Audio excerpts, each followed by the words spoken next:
So this is exactly how I was able to fix Waterpark Simulator crashing on my PlayStation 5. So firstly we need to go into settings here on our PlayStation 5 and then click on users and accounts.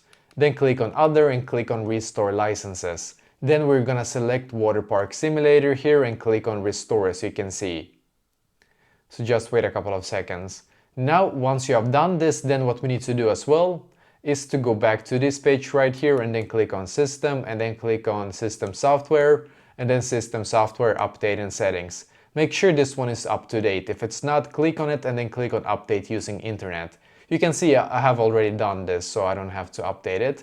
But if you don't, it's very important that you update to the latest version because sometimes that can also fix the issue, just so you know.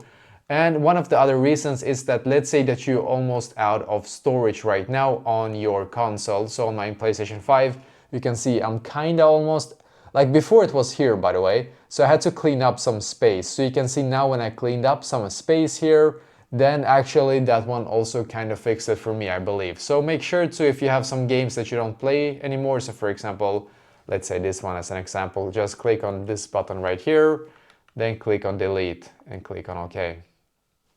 And you can see now that that one is deleted. Not sure if this one helped that much. Oh, it actually did. You can see I got 12 extra gigs just because of doing that.